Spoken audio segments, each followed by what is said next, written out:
Have you ever seen someone give you that look in church? You know the one. Somewhere in between confusion, judgment, and like holy caffeine withdrawal, right? Today we're talking about 5 powerful looks, and no, not your aunt's side eye when she catches you texting during service. Hey everyone, if you're new here, welcome. I'm Justin, and on this channel we take eternal truth and we deliver it with a smile because salvation doesn't have to be boring, right?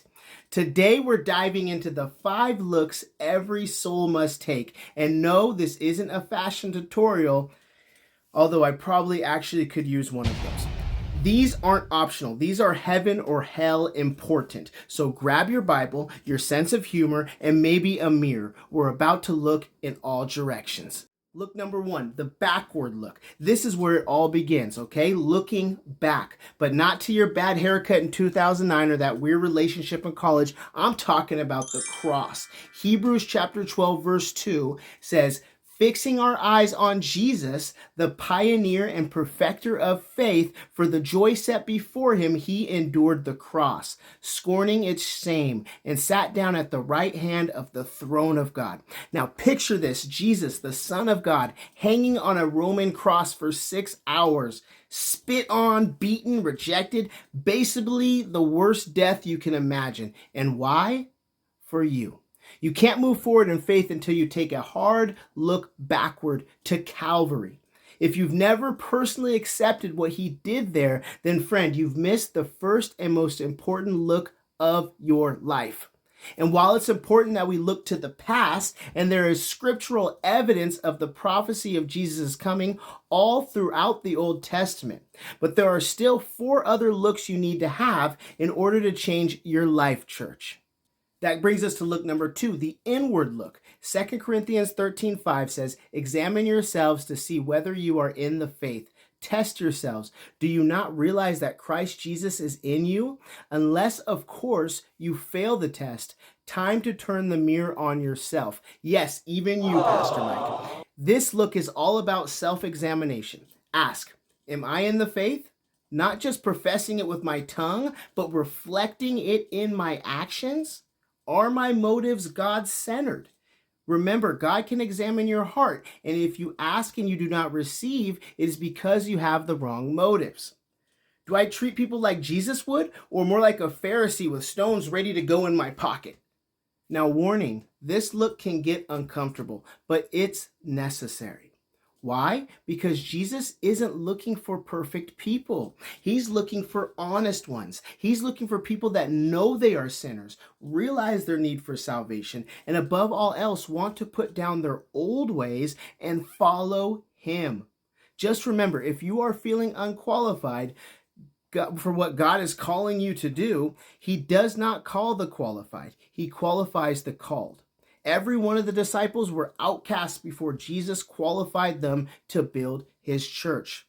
Now the third look, the outward look. John chapter 4 verse 35 says, don't you have a saying, it's still 4 months until harvest? I tell you, open your eyes and look at the fields. They are ripe for harvest. The world is full of hurting people, and God gave us the answer. Sociologists think they have it, psychologists are working on it, scientists are in the lab, and politicians are... Let's not go there. But the church, we have the answer. His name is Jesus. The problem, too many Christians are spiritual hoarders. We've got the cure, but we're hiding it behind stained glass and Starbucks Bible studies. Take the outward look. People need what you've got, so give it away. Jesus' final commandment was to go and make disciples of all nations. This was not a request, but a commitment for Christians. Now that brings us to look number 4, the forward look. Hebrews chapter 12 verse 2 says, fixing our eyes on Jesus, the pioneer and perfecter of faith, for the joy set before him, he endured the cross, scorning its shame, and sat down at the right hand of the throne of God. Jesus looked before him through the suffering because he saw something better on the other side. You and I need that kind of vision. Faith isn't blind. Remember that. It's just looking forward. With the forward look, David saw victory while everyone else saw a giant. Job sat in ashes, but knew better days were coming. Paul and Silas could sing in jail, not because they were crazy, but because they had a forward look. So if life's been rough lately, look ahead. God isn't done writing your story. Where he leads you, he will provide. If you're in the storm, he has something he is teaching you before he quiets that storm back down.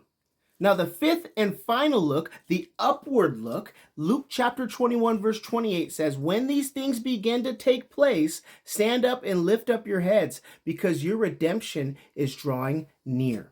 Spoiler alert, this world isn't going to last forever.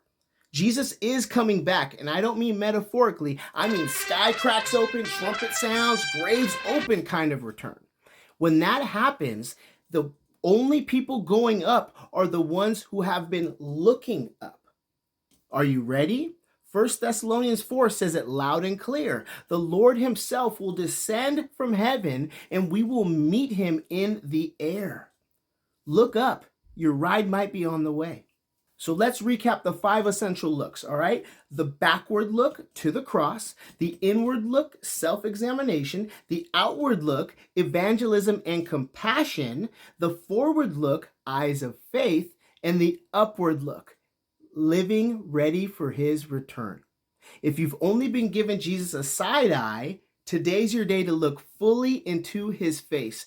Now comment below which of the 5 looks hits you the hardest. Subscribe for more faith-filled content and the occasional bad joke. Share this with someone who needs to lift their eyes again.